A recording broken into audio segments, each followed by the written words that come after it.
कैसी भी चुनौती हो, सेनाएं देसी हथियारों के दम पर दुश्मन का माकूल जवाब देने के लिए पूरी तरह तैयार है।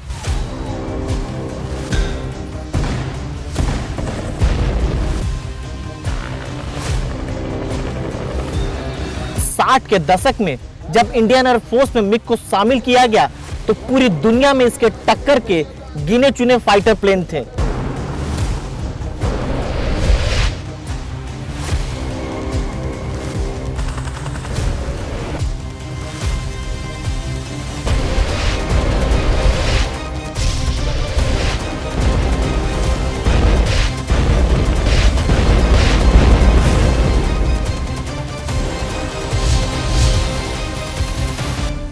नमस्कार, मैं राजीव रंजन।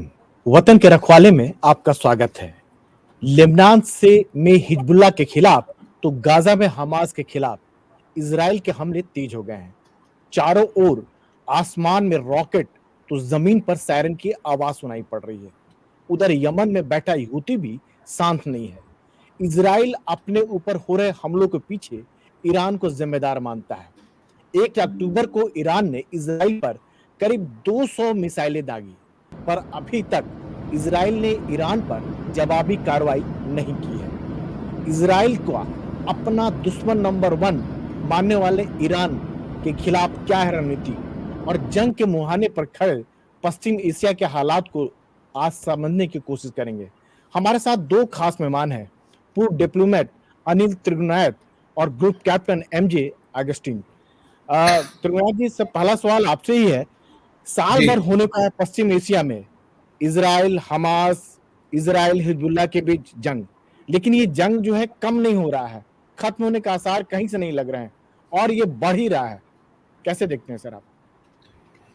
देखिए, अभी इजराइल की जो पॉलिसी है वो ये है, पहले थी कि किस तरह से हमास को पूरी तरह डिस्ट्रॉय किया जाए, और इसीलिए उन्होंने जो एक्सट्रीम स्ट्रेटजी होती है कि कारपेट बॉम्बिंग करो, ये सब खत्म करके उस तरह किया, जिसके चलते काफ़ी हद तक मैं समझता हूँ कि हमास की जो स्ट्रेंथ है कम हुई है।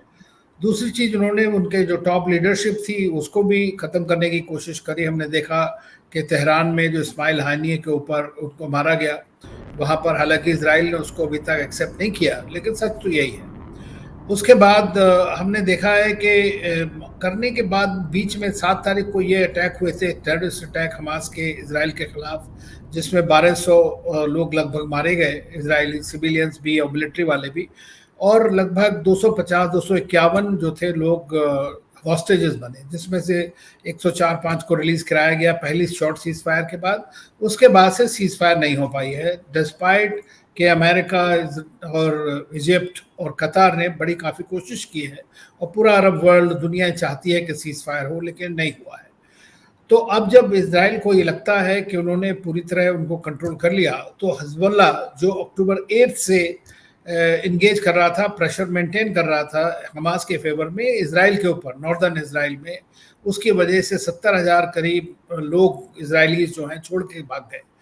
तो इजराइल ने उसका रुख किया कि अब मैं हिजबुल्लाह को ख़त्म करता हूँ, और उन्होंने क्या, उनकी स्ट्रेटजी बिल्कुल बदल गई। वहाँ पर उनकी स्ट्रेटजी जो मेरे ख्याल से तो पहले हमास के ख़िलाफ़ होनी चाहिए थी, जिसकी वजह से जो सपोर्ट था दुनिया का वो मेंटेन रहता, लेकिन जो उन्होंने किया है वो वही जाने। लेकिन जो हिजबुल्लाह के साथ किया, उन्होंने टॉप लीडरशिप हिजबुल्लाह की और मिलिट्री और पॉलिटिकल लीडरशिप को ख़त्म कर दिया, एकदम प्रिसीजन बॉम्बिंग से, अटैक से, जैसे भी ना। उसके चलते 2 चीज़ हुई हैं। एक तो यह है कि इजराइल का जो पेजर बॉम्ब वगैरह का आपने सुना होगा, जो ब्लास्ट हुआ था, उसमें 2000 लोग घायल हो गए, कितने मारे गए। तो उससे जो हिजबुल्लाह का कमांड कंट्रोल सिस्टम खत्म हो गया और ऊपर से टॉप लीडरशिप खत्म हो गई। तो अभी क्या हो गया है कि जो उनके मीडियम लेवल के जो ऑफिसर्स हैं वही इंचार्ज हैं। तो आज की डेट में ये गुरिल्ला वॉरफेयर होने की बड़ी संभावना है उसमें, और मैं नहीं समझता कि इजराइल उसको ओवरकम कर पाएगा। और वो इजराइल के, जैसा आपने कहा कि सब तरफ मिसाइल चल रही हैं, तो उनके पास 1,50,000 से ज़्यादा मिसाइल हिजबुल्लाह के पास हैं, और ईरान की जितनी भी 3-4 प्रॉक्सीज हैं, हिजबुल्लाह, हुतीज और हमास या कतैब हिजबुल्लाह इराक में, वो सब में सबसे ज़्यादा जो ताकतवर था वो हिजबुल्लाह ही है। तो इससे 2 चीज़ें पता लगती हैं कि एक तो ईरान हो या इसके प्रॉक्सीज हो, उनका जो इंटरनल कंट्रोल सिस्टम्स हैं वो इजराइल ने काफ़ी हद तक उसको पेनिट्रेट कर दिया है। और ये एक उनके लिए सबसे बड़ा, मैं समझता हूँ कि एक कंसर्न की बात है इन सब के लिए। लेकिन चूंकि हिजबुल्लाह जो है पॉलिटिकल एक्टर भी बनना चाहता है जैसे हमास की तरह ही, और पार्टिसिपेट करता है लेबनान की जो भी पॉलिटिकल लीडरशिप है उसके अंदर में, मेरा मानना यह है कि हिजबुल्लाह इस वक्त चूंकि उनके कोई बड़े लीडर नहीं है, तो ये इस तरह जो होगा इजराइल को उसमें काफ़ी बड़ा लॉस होने का चांसेस है। हिजबुल्लाह तो ख़त्म हो सकता है लेकिन ख़त्म आसानी से कोई भी नहीं होगा, क्योंकि ये सब एक तरह की आइडियोलॉजीज़ हैं, और वो आइडियोलॉजीज बाद में रिवेंज रिट्रीब्यूशन जो उस तरह की पॉलिसी इजराइल चलाता है उसके उनके जस्टिफिकेशंस हैं, और उसमें भी हम चाहें तो डिस्कस कर सकते हैं। खास तौर से नेतन्याहू का पर्सनल एजेंडा जो है वो इस बार को आगे तक चलाता है। जी। तो ग्रुप कैप्टन अगस्टिन, शायद यही वजह है कि हिजबुल्लाह लगातार जो है इजराइल पर हमला कर रहा है। अभी खबर आ रही है कि इजराइल के कुछ सैनिक घायल हुए हैं दक्षिण लेबनान में, और हमास जो है लग रहा था कि पूरा एक तरह से डेड हो गया है, अब वो भी रॉकेट जो है इजराइल पर दाग रहा है। नहीं, बिल्कुल। देखिए, इसमें दो चार चीजें हमें समझना जरूरी है। हमास और हिजबुल्लाह में फर्क, और फिलिस्तीन और लेबनान में फर्क समझना होगा।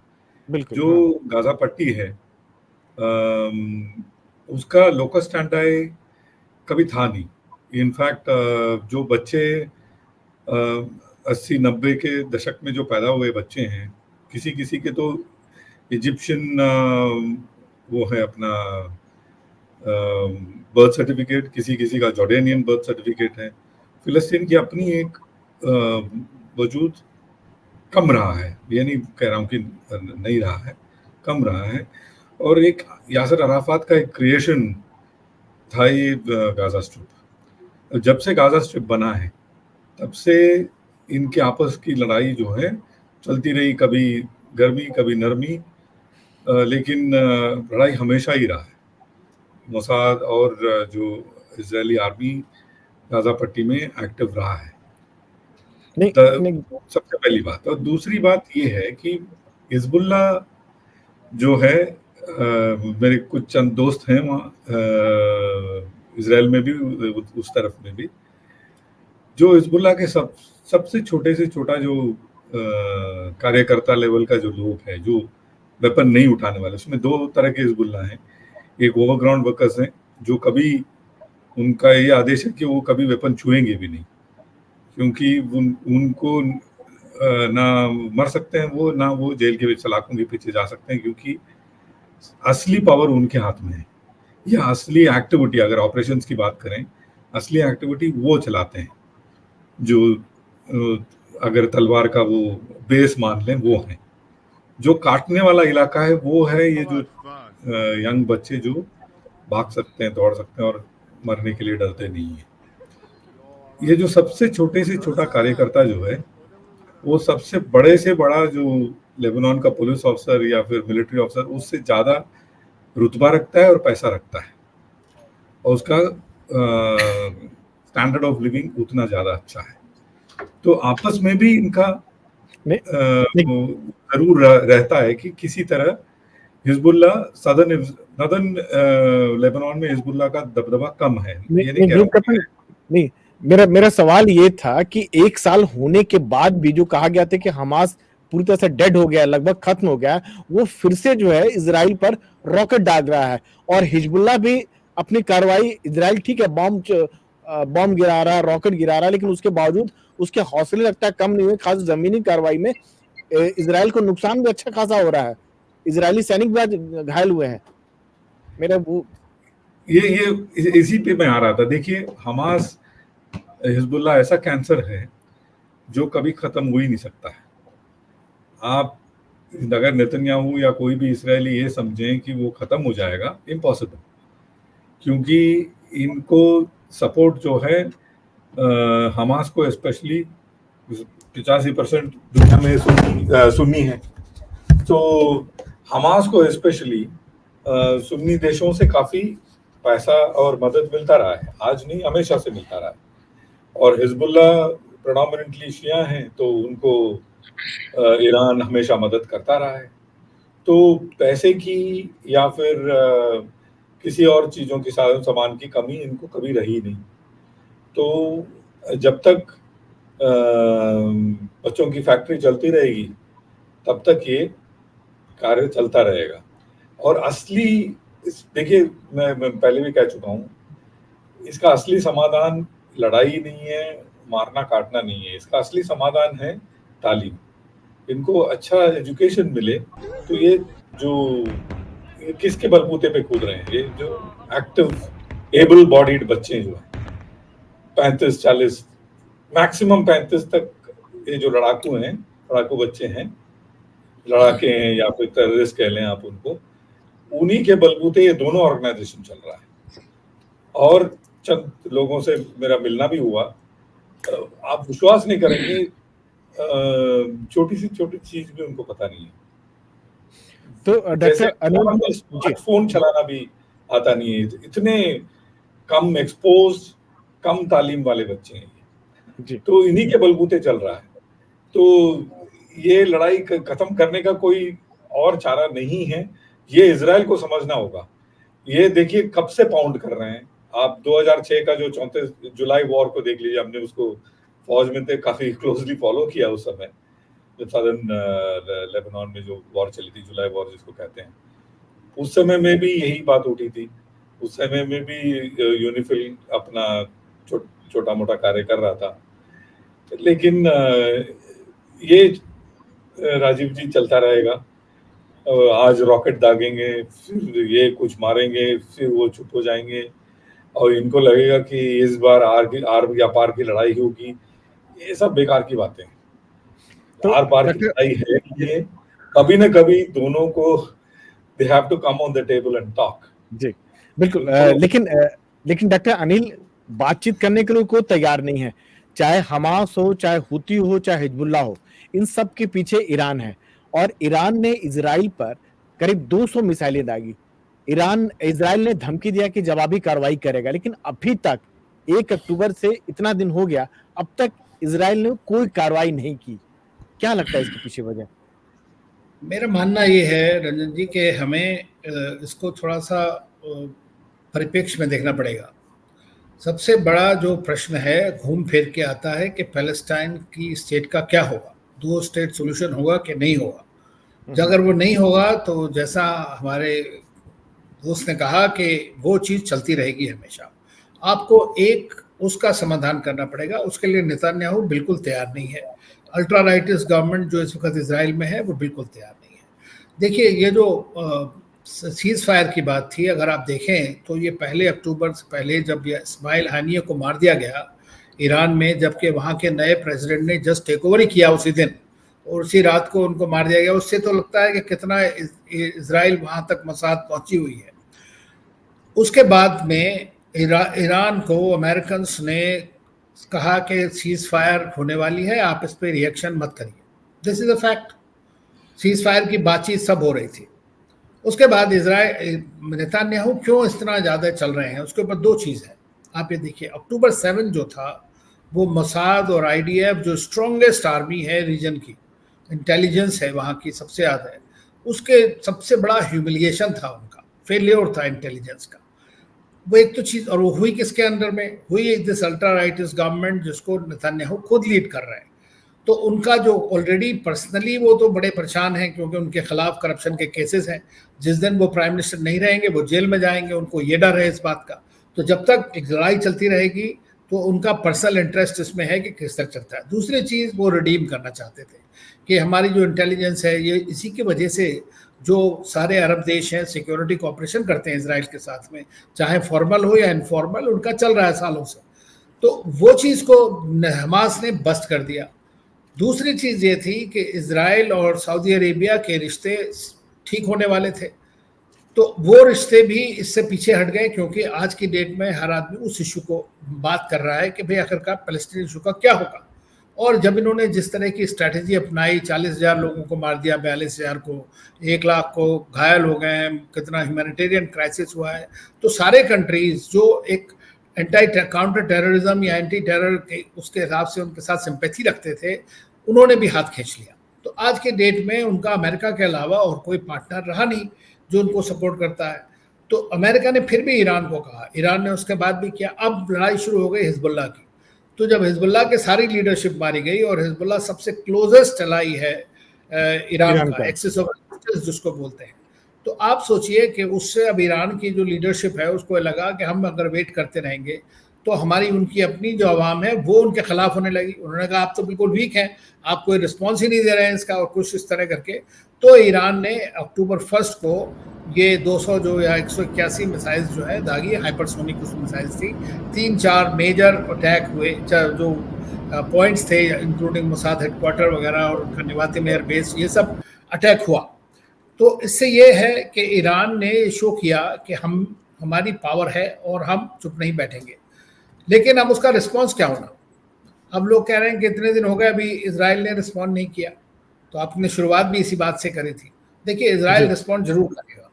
इजराइल के पास 3-4 रास्ते हैं। दूसरी चीज ये है कि इजराइल के चारों तरफ से इस वक्त फायर है। चाहे हुतीज भी उधर से अटैक कर रहे हैं, इराक से कहता है हिजबुल्लाह अटैक कर रहा है, इधर से हमास और इधर हिजबुल्लाह, सब तो चारों जो है चारों तरफ से अटैक हो रहा है उसके ऊपर। और इजराइल को ऐसा तो है नहीं कि सारी दुनिया के साथ एक साथ लड़ सकता है अपने रीजन में। उधर वो तो इधर अटैक कर देते हैं, कभी सीरिया में, कभी लेबनान में, कभी इधर उधर। तो उनकी एनर्जी भी, प्लस उनकी खुद आर्मी ने इस बार आप देखेंगे कि मना किया है कि हम, काफ़ी लोगों ने मना किया कि हम अटैक नहीं करेंगे इस तरह से। तो ईरान लेबनान फ्रंट खोलना मैं समझता हूं कि उनके लिए बड़ा परेशान भरा स्वभाव है। दूसरी चीज़ आप एक भी ध्यान रखें कि हमास और हिजबुल्लाह दोनों ही क्रिएशन का रीज़न भी इजरायली है। हमास को सस्टेन किया इजराइल ने थ्रू आउट, ताकि पैलेस्टीनियन इशू यूनाइटेड ना हो पाए, और ये सच है। और ये सारा इजरायली मीडिया में देखिए, दूसरे लोगों को सोचने की जरूरत नहीं। हिजबुल्लाह कब पैदा हुआ? जब 82 के बाद में इसके ऊपर अटैक हुआ तो एक रेसिस्टेंस मूवमेंट के बारे में आया, उसके बाद ये इतना बड़ा हो गया आज की डेट में। और इन्होंने आप देखें तो 2006 में जो है उनको वापस जाना पड़ा, इजराइल को हार माननी पड़ी वहां पर। तो इसलिए सिचुएशन बहुत खराब है। अब इजराइल ने क्या किया? साइबर अटैक्स करके उसने न्यूक्लियर फैसिलिटीज को ईरान की काफी कुछ कर दिया। लो हैंगिंग फ्रूट है उनके लिए। अब यह है कि किस पे अटैक करें, चाहे ऑयल फैसिलिटीज पे करें या न्यूक्लियर फैसिलिटीज पे या जो भी मिसाइल डंप्स वगैरह है। तो ईरान के पास में भी उनका अपना S-300 जो भी प्रोटेक्शन है वो सब है। उसके बाद अमेरिका भी, सारी दुनिया अब ये कह रही है कि भाई इसको एक्सपेंड नहीं होना चाहिए वो, क्योंकि फिर ईरान भी चुप नहीं बैठेगा, वो दोबारा अटैक करेगा। तो कितना प्रोपोर्शनल अटैक इजराइल करता है ईरान के ऊपर as a counter attack, accepted तो है कि कुछ ना कुछ तो करना ही है, जैसा अप्रैल में किया था। लेकिन किस हद तक वो लेके जाते हैं उसके ऊपर डिपेंड करेगा कि आगे का रास्ता क्या होने वाला है।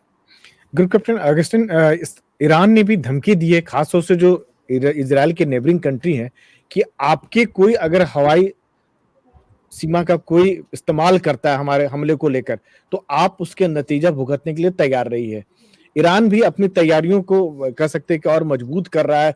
कई जगहों पर उसके लोग भी जो इजराइल के कब्जे में थे, कई तरह की बातें निकल के आ रही है। तो कितना लगता है कि अगर इजराइल अगर हमला करता है ईरान पर, और जैसा डॉक्टर अनिल त्रिगुनाथ बता रहे कि हमला आज नहीं तो कल करेगा, ईरान कितना तैयार है जवाब देने के लिए, और इसको कैसे आप देख रहे हैं?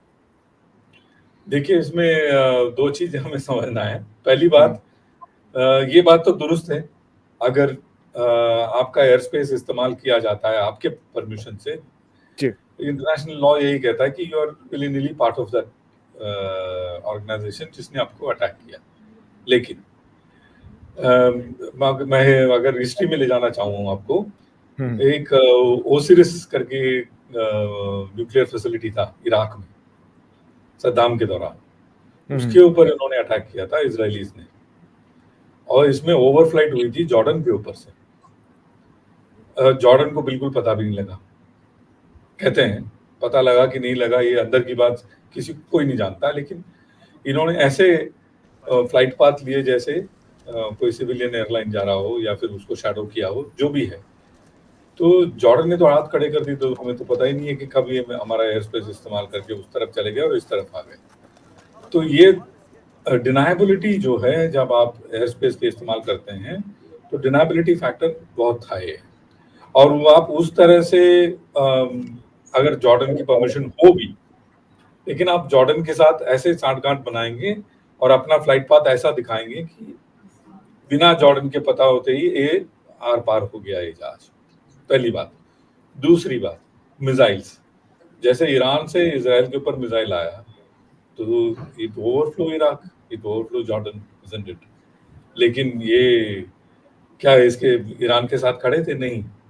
तो ये तो बेकार की बातें कि ये बोलना कि आप अगर अपने एयर स्पेस का इस्तेमाल करने का सही कह रहे हैं जी। देंगे तो आप भी उनके साथ खड़े हैं, ये बेकार की बात है। बट आपको याद होगा मिसाइल या रॉकेट जब दागा गया इसराइल पे और यूएस के कहने पे जॉर्डन ने भी कुछ मिसाइल्स मार गिराए, उन्होंने पब्लिकली इसको एक्नॉलेज भी किया कि इसराइल पे आने वाले मिसाइल्स को हमारे सरजमीन से उसको एंटी मिसाइल जो भी हमने कार्य किया और उसको मार गिराया। इसका ये मतलब है आज की तारीख में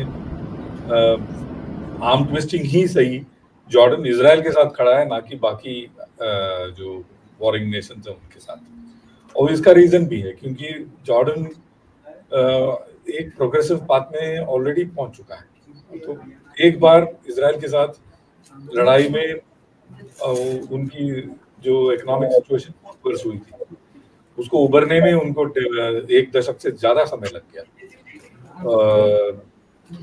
अगर आप इंफ्रास्ट्रक्चर के मामले में देखें या फिर आर्थिक मामले में देखें, बहुत समय लग गया इनको उभरने में, जो इजरायली अटैक हुआ था जॉर्डन पे। तो ये वॉर नहीं चाहते हैं, ये कहते हैं कि भाई तुम और हमास निपटो, तुम और हिजबुल्लाह निपटो, हम इसमें नहीं पड़ रहे हैं, क्योंकि थोड़ा बहुत यूएस आर्म ट्विस्टिंग है जिसकी वजह से ये ओवर्टली ना सही कोवर्टली इजराइल के साथ खड़े हैं। तो अभी सिर्फ इस पूरे खित्ते में अगर कोई प्लेयर बच गया है वो है ईरान, जैसे साहब ने बताया, खतैब हिजबुल्लाह जो नॉर्दर्न इराक में है। इराक भी अगर आप देखेंगे, इराक एक लाइन जरूर खिंचा हुआ है, लेकिन सद्दाम के बाद इराक बिल्कुल टूट चुका है फिजिकली।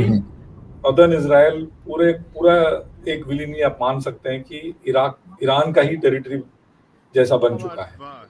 जो बसरा और वो इलाका जो है वो कुवैत और इनके साथ मिला हुआ है। तो नॉर्दर्न इराक में खतैब हिजबुल्लाह बिल्कुल ही, and they are very violent organization by the way, Kataib Hezbollah शायद हिजबुल्लाह से भी वायलेंट है। और वो ये जो ओटोमन एम्पायर टाइप चीजों को वहां पे एस्टैब्लिश करने की कोशिश कर रहे हैं, और सीरिया में भी ये लोग काफी एक्टिव है।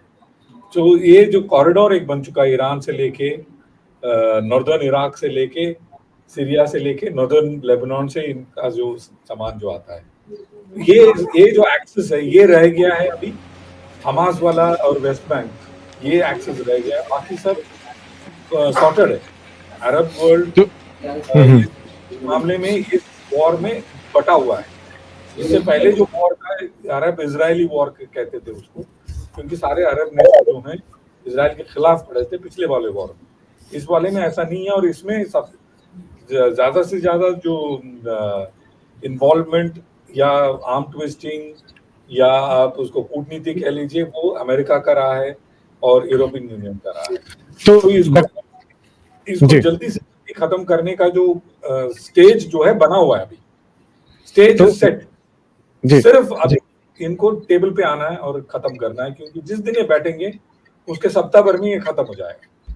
तो क्या डॉक्टर अनिल तिरुनाथ, क्या लगता है कि ये सब लोग टेबल पर आएंगे और इजराइल में अभी भी इतना दमखम है, इतनी ताकत है कि एक साथ 4 फ्रंट, कई सारे फ्रंट हो एक साथ है, चाहे हमास हो, चाहे हुती हो, हिजबुल्लाह हो, सीरिया हो, ईरान हो, तो हर जगह एक साथ तो लड़ सकता है? इतनी आर्मी बची ताकत पिछले 1 साल से लगातार। देखिए अभी तक जहां तक सुनने में आ रहा है वो तो ये है कि दोनों की डील लगभग तैयार थी। अब हमास में भी जो उनका नया लीडर है सिनवार, वो अभी बाहर उभरा है दोबारा काफ़ी दिनों के बाद, और बीच में ये चला था कि उनका और इजराइल का ये बात चल रही थी कि उनको फ्री एग्जिट दे दिया जाएगा उनको और उनके परिवार को वहाँ से जाना चाहे तो, लेकिन उसने चूज़ किया रहना वहाँ पर। लेकिन बातचीत में उन्होंने अभी कतार और इजिप्ट को बोला है कि वो तैयार हैं, लेकिन वो कहते रहे कि जो अमेरिका और इजराइल का प्रपोजल 2 जुलाई वाला है, उस प्रपोजल को हम साइन करने को तैयार हैं, ये उनका वो था। लेकिन इजराइल ने नहीं चाहता है उसको, क्योंकि उसका एम है कि पूरी तरह ख़त्म करना है इसको। इसलिए वो अपना नई नई चीज़ें कंडीशंस लगा के क्या सिक्योरिटी होगी, कौन सिक्योरिटी करेगा और इस तरह की बातें। लेकिन अमेरिकन बड़े कॉर्नर में आ गए इससे, क्योंकि उनके अपने मुल्क में इलेक्शन हो रहा है वहाँ पर, तो 100% वो सपोर्ट भी नहीं कर पा रहे, ओपनली बोलना पड़ रहा है उनको कुछ ना कुछ। लेकिन जब तक यूएस का सपोर्ट रहेगा पूरी तरह से इसराइल के साथ में, ये डुअल पॉलिसी चलती रहेगी, तब तक ये युद्ध, ये अभी मेरा मानना ये कि मान लीजिए आप सीज फायर करवा भी दें, तो आज नहीं तो कुछ दिनों बाद फिर शुरू हो जाएगा ये। जैसा हमने देखा 5वीं 6ठी लड़ाई है हमास और इसराइल के बीच में। और ग्रुप कैप्टन साहब ने सही कहा, क्योंकि देखिए जो अरब कंट्रीज की और इनकी लड़ाई खत्म हो चुकी है, उसमें कोई लड़ाई नहीं होती। इजिप्ट और जॉर्डन के साथ में उनकी पीस ट्रीटी है इसराइल की, जो चली जा रही है अभी तक। और जब जॉर्डन की बात करी, जॉर्डन में मैं एम्बेसडर था तो मुझे मालूम है वहाँ पर कि जॉर्डन के अंदर में सबसे बड़ा अमेरिकन बेस जो है उस एरिया का वहाँ पर है। तो वो नेचुरली, पिछली बार जब ईरान ने अटैक किए थे सारी मिसाइल्स वगैरह, तो पूरी इंफॉर्मेशन जो थी अमेरिकन के साथ शेयर कर दी थी जितने भी कंट्रीज थे। इस बार जो हुआ है कि अगर इसराइल पूरी तरह अटैक करता है उनकी न्यूक्लियर फैसिलिटी पे या ऑयल फैसिलिटी पे, तो वो सबको इम्पैक्ट करेगा, पूरे रीजन को। और इसीलिए जो प्रेसिडेंट ईरान के हैं वो अभी जीसीसी कंट्रीज के फॉरेन मिनिस्टर्स वगैरह लीडर से मिले दोहा में, और उन सारे लीडर्स ने कहा है कि हम इस लड़ाई में तटस्थ हैं, हम अपना एयर स्पेस ना अमेरिकन को ना इसराइलीज को यूज करने देंगे आपके खिलाफ। ये बात ईरान ने ले लिया। अब रशिया के साथ उसने बात किया कल परसों समरकंद जाकर के, तो रशियन प्रेसिडेंट ने सीधा कह दिया है कि भाई आप बिल्कुल अगर अटैक करेगा तो हम उसमें, तो मतलब यह है कि अगर अमेरिका उनके फेवर में आता है सपोर्ट में, तो रशिया भी ओपनली ईरान के सपोर्ट में आएगा। तो सिचुएशन बहुत ज़्यादा आगे बढ़ सकती है। आशा यही करनी चाहिए एज डिप्लोमेट कि भाई मैं तो यही सोचता हूँ कि किसी ना किसी तरह से शांति हो, और जैसा टेबल पे जब तक नहीं आएंगे इसका कोई सुधार नहीं है। लेकिन सब चीज़ों के आखिर में यही रहेगा कि कोई एक वायबल पैलेस्टीनियन स्टेट को बनाने की तरफ कोशिश करनी चाहिए दुनिया को, नहीं तो दोबारा फिर लड़ाइयाँ होंगी और हम देखते रहेंगे क्या होगा। लेकिन ग्रुप ने अस्तिन इसराइल पर भी तो असर पड़ना चाहिए। इसराइल की इकोनॉमी पर खासा असर पड़ रहा है। 1 साल से आप लगातार लड़ाई लड़ रहे हैं, आप खुद सोल्जर रहे हैं, उसके हौसले 1 साल तक लगातार आप लड़ रहे हैं, थ्रेट आपको कम नहीं हो रहा, हमेशा सायरन बज रहा है, खतरा है, आपके लोग जा रहे हैं, और तकरीबन 100 से लोग अभी भी बंधक इजरायली हमास के कब्जे में है। तो क्या लग रहा है कि ऐसे में लड़ाई खत्म होने के आसार लग रहे हैं कि या जारी रहेगा? अमेरिकन सब कैसे देख रहे हैं आप चीजों को? देखिए, ये अपना एग्जिट पोल की तरह है, ये मैं कुछ कहूँ और वो उल्टा कुछ और होगा। ये इतना सिचुएशन क्या बोलते हैं, वॉलेटाइल है और चेंजिंग है, इसमें मैं या साहब अपना टिप्पणी दें, ये 50-50 चांस है कि वो सही होगा कि नहीं होगा, सबसे पहली बात। लेकिन इजरायली बच्चों में आज के जो सोल्जर्स हैं और इजराइल एज ए नेशन आप जाकर के देखेंगे, उनसे मिलेंगे, बात करेंगे, वो इन सब चीज़ों से पहली बात तो बहुत ही यूज्ड टू हैं, और खाना खाने भी जाते हैं तो सोल्जर्स अपना क्लोज क्वार्टर वेपन मिनिमम लेके जाते हैं।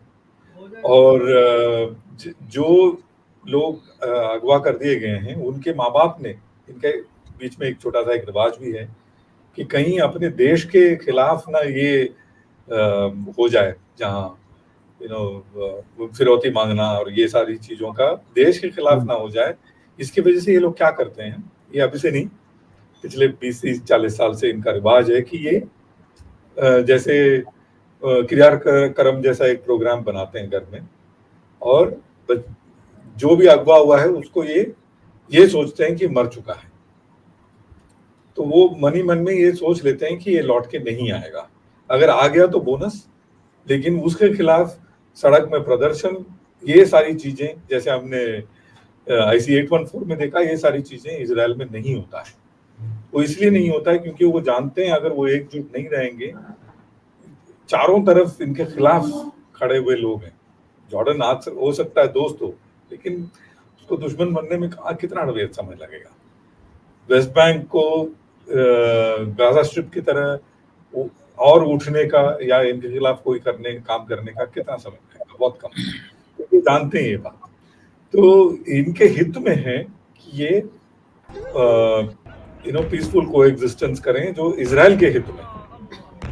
लेकिन ये सियासी रोटी ईरान भी सेकता है, सीरिया भी सेकता है, लेबनान भी सेकता है हिजबुल्लाह के द्वारा। तो ये सियासी रोटी जब एरप्शन करती है वोल्केनो की तरह, तब हमको ये देखने मिलता है कि इजरायलीज पर से अमन प्रिय हैं, शांति प्रिय हैं। वो खुद होकर के लड़ाई कभी करने की कोशिश नहीं करते हैं। ये मेरा अपना व्यक्तिगत मानना भी है और देखा भी है। वो स्वार्थ रीजन की वजह से है, क्योंकि ये जानते हैं कि ऐसा लड़ाई करें तो हो सकता है कि ये खत्म हो जाए। लेकिन सर की बात को आगे ले जाना चाहूंगा।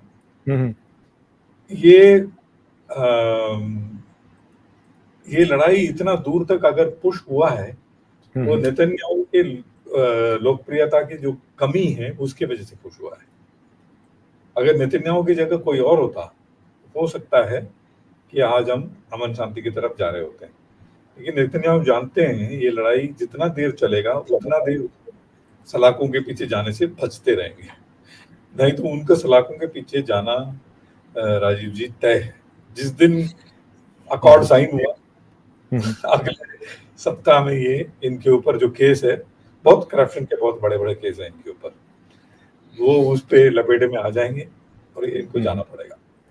तो ये भी चलिए सर, चलिए सर, आप दोनों मेहमानों का बहुत बहुत धन्यवाद। उम्मीद करनी चाहिए कि पश्चिम एशिया में फिर से शांति का माहौल कायम हो। धन्यवाद सर, एनडीटीवी से जुड़ने के लिए। Thank you sir. Thank you sir.